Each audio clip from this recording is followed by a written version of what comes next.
In this lecture, we shall continue with our discussion on Shogun Finance Limited versus Hudson. And we are having this discussion within the context of unilateral mistake to find out when would the court find that an agreement between the owner and the rook, whether that agreement is void on grounds of mistake or voidable on grounds of fraudulent misrepresentation. Remember, that question is very important because that's what will inform you as to whether you can recover the goods from the third party or not. So in our previous lectures, we have discussed everything that relates to how to identify whether the transaction becomes void on grounds of mistake or voidable on grounds of fraudulent misrepresentation.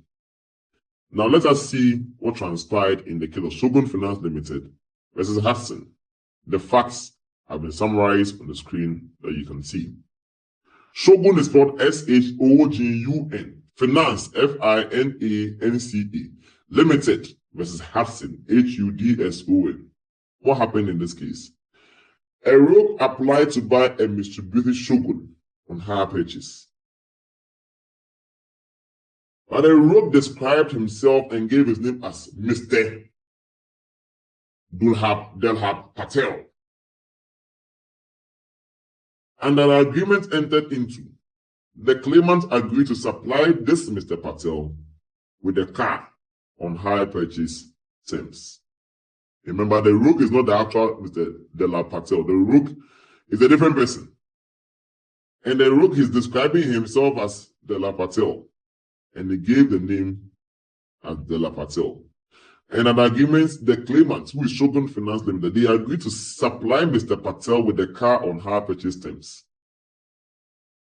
Now, bear in mind, the rook and the claimant, they never dealt face to face. Everything was in writing. All the dealings with the rook was in writing. But the person that the rook dealt with face to face was the car dealer. And let's see what happened. What the rook did was that he dealt with a particular car dealer. And that one, the rook dealt with the person in person, who forwarded to the claimant the information which the claimant required in order to take a decision on whether to enter into the contract with the rook who had given his name as Mr. Delhab Patel. So the rook is dealing with the car dealer face to face. And the car dealer has taken the rook's details and forwarded it to the claimants, in this case, the plaintiffs or the claimants, that take a decision. Look at this driver's license. Are you willing to sell this car to this particular person? So whereas the rook was dealing with the car dealer in person, the finance company that will supply the car to Mr. Patel, the transaction was never in person. In order for the rook to demonstrate that he was Mr. Patel, he gave documents to the car dealer, including Mr. Patel's driving license, which the rook had obtained through improper means. So the rook had obtained this Mr. Patel's driving license through improper means and given to the car dealer. Car dealer, take this, go and give to the company. Let them see whether they can give me the car on hire purchase. So when the car dealer received the documents, including the driving license, he also forwarded it to the Shogun Finance Company Limited in order for them to take a decision on whether they will sell the car to the rook or not. Now the claimant, in accordance in conducting their due diligence, conducted a check on this supposed Mr. Patel. They did a check on the credit status of Mr. Patel and they found the information they found about Mr. Patel satisfactory. Bear in mind, at all this time, they have never met Mr. Patel, they have never met the rook. The rook gave the information to the car dealer who forwarded it to them. Now, armed with the satisfactory information on the credit worthiness of Mr. Patel, the claimants agreed to provide the finance in order for the rook to acquire the car. Remember, they have still not seen the rook. As expected, the rook, who was not the same Mr. Patel, defaulted on the hire purchase transaction. Then the rook also sold the car to the defendant and they ran away. So at all material times, the transaction was between the finance company and then the rook. But they never met the rook in person. Everything they were doing was in writing, and they thought they were dealing with Mr. Patel.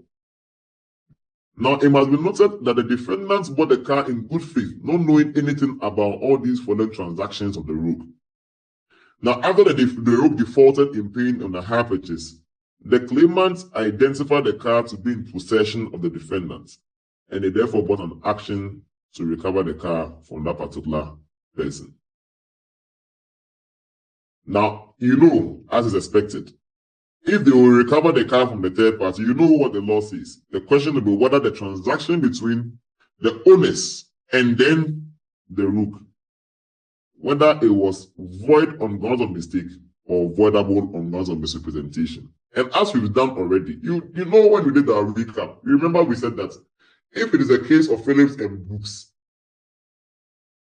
if it is a case of Candy and Lindsay, in the case of Candy and Lindsay, it tells that if it is not in person, so long as you had in mind a definite and identical person, then the transaction can be void on grounds of mistake as to identity. In this case, there was a definite and identical person called Mr. Patel. You remember Phillips and Brooks, but it was not in writing, but it was in person. Then the presumption would be that you intend to deal with the one you saw by sight and by hearing. In that case, the transaction will not become void, it will rather become voidable on grounds of the fraudulent misrepresentation. On this question here, what would we say that the transaction was void or it became voidable? Because part of the transaction was done face to face with the car dealer, and then the final one was done with the finance company and that one was in writing. So which of the two principles do we use? Do we go to Candy and Lindsay where we say that it was in writing? Then so long as you had in mind a definite and identical person called Mr. Patel, the transaction becomes void. Should we go to Candy and Lindsay? Or we should come to Phillips and Brooks and say that no, because they dealt with the car dealer face to face, then everything that happened between the owner and the rook was a face-to-face transaction, in which case the presumption in Phillips and Brooks and Lewis and Avery would apply that the transaction will not become void on grounds of mistake, but rather become voidable, which means that the transaction will remain valid unless it's been rescinded. Which of the two do we go with? Looking at the facts, do you think it's a face-to-face transaction or it's actually one that you can describe as being in writing? Let's look at the diagram so that we can visualize this very well. So the owner is Shogun Finance Company Limited. They sold the car to the rook who was not Mr. Patel. The rook dealt in person with only the car dealer who facilitated the transaction and not the finance company itself. The rook has sold the car to the third party when it defaulted in paying the hire purchase. Now the owners have sued the third party. They want to recover it. The problem we have to resolve is that do we treat this one as a face-to-face transaction? In which case we can apply the presumptions in Phillips and Brooks, or we treat it as one that was in writing. Now if you are the owner will want to argue that it was in writing because they don't know if it is in writing because they know that there was somebody called Mr. Patel, the one whose license they saw. They will know that then the transaction between the owner and the rook will become void. And if it is void, it means that what the rook gives the third party to becomes void. So the owners will be able to recover. So the owners are likely to argue that the transaction was in writing. But if you are the seller, if you are the third party, you want to argue that the transaction was rather face to face, that he dealt with the car dealer face to face. So it was voidable. So the third party wants to argue that it was voidable. So that if it is voidable, it means that the owner will acquire a valid title, which will transfer to the third party. So the owner cannot recover. So which of the two arguments would hold sway? What do you think? While you think about the answer, let's see what the House of Lords said. And I'll take their answer as has been provided by Christian Dowona Hammond. As for this book, if you are studying law of contract in Ghana, you've not gotten this book. You are doing yourself a great disservice. It summarizes a lot of the things under contract law in very simple terms. So in Christian Dowona Hammond's book, titled Law of Contracts in Ghana, at page 201, this is what the learned author states. The majority of the House of Lords held that there was no contract of hire purchase between Shogun Finance and the rook. So then Mr. Hudson was not the owner of the car under Section 27 of the Hire Purchase Act.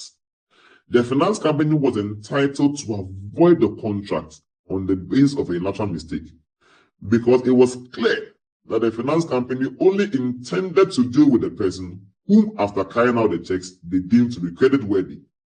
And that person was the person who was named in the written hire purchase contract, and not the rook who was posing as Mr. Patel. So the court actually took the position that Because the finance company intended to deal with Mr. Patel and everything was in writing, then it means that the transaction becomes void. The learned author goes ahead.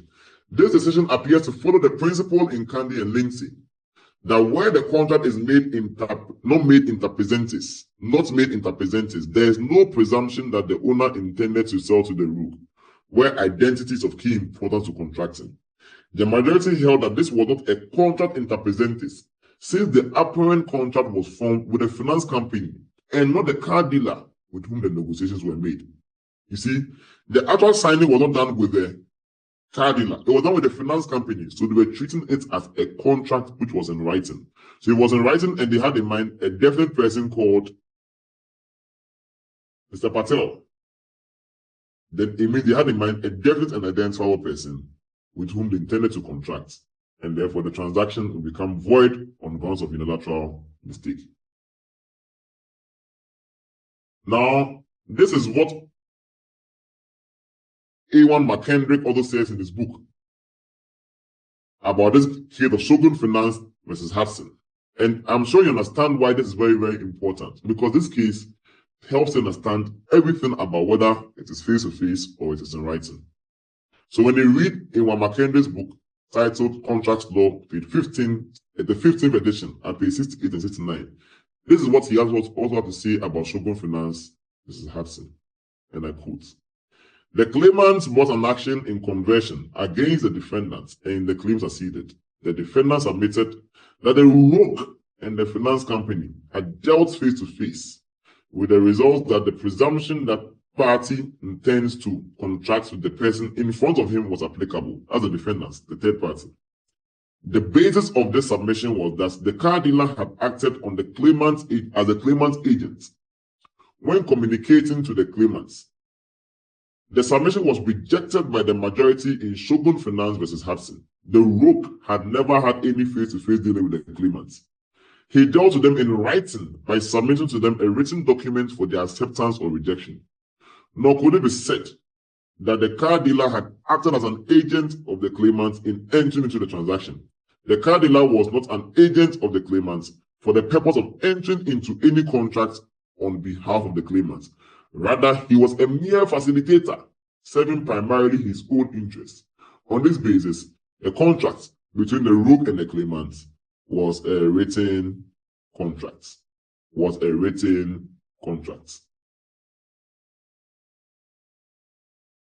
So because it was a written contract, that's why the court held that the transaction becomes void. What can we say about unilateral mistakes so far? Unilateral mistake, what did we say? That you had in mind only one party is making the mistake. The other party is usually aware and seeks to take advantage of this particular mistake.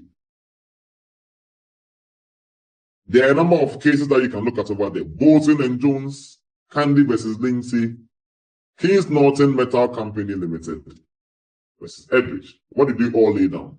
That Bolton and Jones say that once you make an offer to a particular person, it's only that person that can accept the offer. What do you get from Candy and Lindsay in the case of Kings Norton Metal Company versus Edridge? That once you don't deal face to face and you deal in writing, the question is whether you had in mind a definite and identifiable party with whom you intended to contract. If you had in mind a definite and identifiable party with whom you intended to contract, it means that the transaction can become void on grounds of unilateral mistake. But if it is face to face, the cases you look at is Phillips and Brooks, Lewis and Avery. What did we get from there? Over there, we get a position that if it is face to face, there's a presumption that the parties intended to deal with the one they saw by sight and then by hearing. The transaction, therefore, does not become void. It only becomes what? Voidable. If it is voidable, it means that it will remain valid unless and until steps have been taken to rescind the transaction. That is the case of Phillips and Brooks and then Lewis and Avery. But that presumption is rebuttable. And you've seen the rebuttal in the case of Harman and Booth and then Lakes and Simmons. That is when you are acting as an agent for another person, when the rule was posed as an agent for another person. And then the final case that will wrap up everything about both interpreted and in writing is the case of Shogun Finance versus Hudson. This is where we shall draw the curtains on our discussion on unilateral mistake. At this point, the law should be very, very clear to you and you should have no problem. Thank you.